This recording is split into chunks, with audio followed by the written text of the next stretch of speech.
ಇನ್ನು ಪಾಳು ಬಿದ್ದ 4 ಕೋಟಿ ವೆಚ್ಚದ ಹಾಸ್ಟೆಲ್ ಬಳ್ಳಾರಿ ಶ್ರೀಕೃಷ್ಣ ದೇವರಾಯ ವಿವಿಯಲ್ಲಿ ಕಂಡುಬಂದಂತಹ ವ್ಯವಸ್ಥೆ ಇದೆ.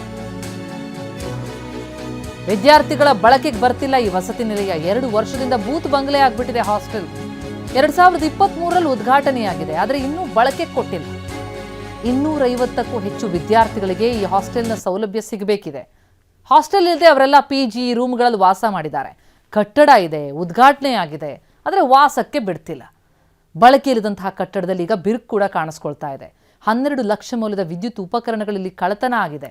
ಆಡಳಿತ ಮಂಡಳಿ ನಿರ್ಲಕ್ಷ್ಯಕ್ಕೆ ವಿದ್ಯಾರ್ಥಿಗಳು ಆಕ್ರೋಶ ವ್ಯಕ್ತಪಡಿಸುತ್ತಿದ್ದಾರೆ. ನಮ್ಮ ಪ್ರತಿನಿಧಿ ವಿನಾಯಕ್ ಇಲ್ಲಿಂದ ಗ್ರೌಂಡ್ ರಿಪೋರ್ಟ್ ನೀಡಿದ್ದಾರೆ. ವಿದ್ಯಾರ್ಥಿಗಳಿಗೆ ಅನುಕೂಲ ಆಗಲಿ ಅಂತೇಳಿ ಇಲ್ಲಿ ಹಾಸ್ಟೆಲನ್ನು ನಿರ್ಮಾಣ ಮಾಡಿದ್ದಾರೆ. ಅಂದರೆ ಕೋಟ್ಯಾಂತರ ರೂಪಾಯಿ ಖರ್ಚು ಮಾಡಿ ಹಾಸ್ಟೆಲ್ ನಿರ್ಮಾಣ ಮಾಡಿದ್ದಾರೆ.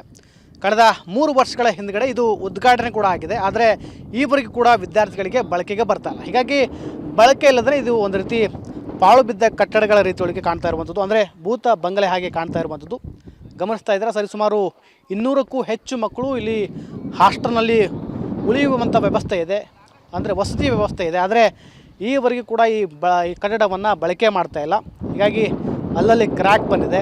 ಹಲವು ಕಡೆ ಒಳಗಡೆ ಟೈಲ್ಸ್ಗಳು ಕೂಡ ಒಡೆದು ಹೋಗಿದ್ದಾವೆ. ಜೊತೆಗೆ ಇಲ್ಲಿ ಕರೆಂಟ್ ಲೈನ್ಗಳನ್ನು ಮತ್ತು ಸಂಬಂಧಪಟ್ಟಂಥ ವಿದ್ಯುತ್ ಉಪಕರಣಗಳನ್ನು ಈಗಾಗಲೇ ಕದಿಮರು ಕಳ್ಳತನ ಕೂಡ ಮಾಡ್ಕೊಂಡು ಹೋಗಿದ್ದಾರೆ. ಅಂದರೆ ಇಲ್ಲಿ ಎಷ್ಟು ಅವ್ಯವಸ್ಥೆ ಕೂಡಿದೆ ಅಂತಂದರೆ ವಿದ್ಯಾರ್ಥಿಗಳು, ಅಂದರೆ ಸರ್ಕಾರಿ ಶಾಲೆಗಳಿಗೆ ಬರುವಂತಹ ಮಕ್ಕಳು ಬಹುತೇಕ ಬಡವರು ಇರ್ತಾರೆ, ರೈತರ ಮಕ್ಕಳು ಇರ್ತಾರೆ, ಕಾರ್ಮಿಕರ ಮಕ್ಕಳು ಇರ್ತಾರೆ.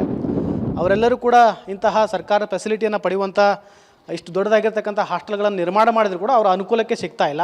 ಸರ್ಕಾರದ ಅನುದಾನಗಳನ್ನು ಬಳಕೆ ಮಾಡಿಕೊಂಡು ಇಷ್ಟು ದೊಡ್ಡದಾಗಿರ್ತಕ್ಕಂತಹ ಕಟ್ಟಡಗಳನ್ನು ನಿರ್ಮಾಣ ಮಾಡಿದರೂ ಕೂಡ ವಿದ್ಯಾರ್ಥಿಗಳಿಗೆ ಬಳಕೆಗೆ ಸಿಗ್ತಾ ಇಲ್ಲ. ಹೀಗಾಗಿ ಇದನ್ನು ಬಳಕೆಗೆ ಕೊಡಬೇಕು, ವಿದ್ಯಾರ್ಥಿಗಳ ವಸತಿಗೆ ಅವಕಾಶ ಮಾಡಿಕೊಡ್ಬೇಕು ಅನ್ನಲಿಟ್ಟು ಕೂಡ ಆಗ್ರಹವನ್ನು ಇಲ್ಲಿರ್ತಕ್ಕಂಥ ವಿದ್ಯಾರ್ಥಿಗಳು ಕೂಡ ಮಾಡ್ತಾ ಇರುವಂಥದ್ದು ಗಮನಿಸ್ತಾ ಇರ್ಬೋದು. ಇಲ್ಲಿ ಎಲ್ಲೆಲ್ಲಿ ಅಂದರೆ ಕ್ರ್ಯಾಕ್ ಬಂದಿರುವಂಥ ವ್ಯವಸ್ಥೆ ಇಷ್ಟಲ್ಲಿ ಬಳಕೆಗೆ ಆಗ್ತಾ ಇತ್ತಂದರೆ ಇಷ್ಟು ಪ್ರಭಾವವಾಗಿ, ಇಷ್ಟು ಪರಿಣಾಮವಾಗಿ ಕ್ರ್ಯಾಕ್ ಬಿಡ್ತಿರಲಿಲ್ಲ ಅನ್ನೋ ಗೊತ್ತಿಲ್ಲ. ಬಟ್ ಅಥವಾ ಕಳಪೆ ಕಾಮಗಾರಿ ಆಗಿದೆ ಅನ್ನೋದು ಕೂಡ ಸಾಕಷ್ಟು ಆರೋಪಗಳಿರುವಂಥದ್ದು. ಹೀಗಾಗಿ ಆ ಬಗ್ಗೆ ಕೂಡ ಸೂಕ್ತವಾಗಿರ್ತಕ್ಕಂಥ ತನಿಖೆಯನ್ನು ಮಾಡಿ ಸಂಪೂರ್ಣವಾಗಿ ಆ ವರದಿನ ತರಿಸ್ಕೊಂಡು ನಂತರದಲ್ಲಿ ಇದನ್ನು ಬಳಕೆಗೆ ಕೊಡಬೇಕಾಗುತ್ತಾ ಅಥವಾ ಬೇರೆ ಬೇರೆ ಕಾರಣಗಳಿದ್ದಾವೆ ಅನ್ನೋದು ಕೂಡ ಇಲ್ಲಿರ್ತಕ್ಕಂಥ ಕುಲಪತಿಗಳಿಗೆ ಸ್ಪಷ್ಟಪಡಿಸಬೇಕಾಗುತ್ತೆ.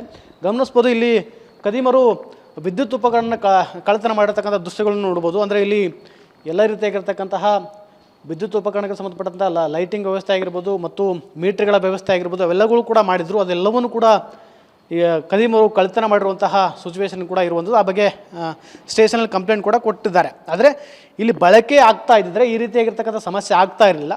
ಹೀಗಾಗಿ ಇಲ್ಲಿ ವಿದ್ಯಾರ್ಥಿಗಳಿಗೆ ಬಳಕೆ ಇಲ್ಲ. ಸುಮಾರು 3.5 4 ಕೋಟಿ ಖರ್ಚು ಮಾಡಿ ಇದನ್ನು ಹಾಸ್ಟೆಲನ್ನು ನಿರ್ಮಾಣ ಮಾಡಿದ್ದಾರೆ. ಆದರೆ ವಿದ್ಯಾರ್ಥಿಗಳಿಗೆ ಬಳಕೆಗೆ ಸಿಗ್ತಾ ಇಲ್ಲ. ಶೀಘ್ರದಲ್ಲೇ ಇದನ್ನು ಬಳಕೆಗೆ ಕೊಡಬೇಕು ಅನ್ನೋದು ಕೂಡ ವಿದ್ಯಾರ್ಥಿಗಳು ಆಗ್ರಹ ಮಾಡ್ತಾ ಇರುವಂಥದ್ದು. ಕ್ಯಾಮ್ರಾ ಪರ್ಸನ್ ಜೊತೆ ವಿನಾಯಕ್, ಟಿವಿ9 ಬಳ್ಳಾರಿ.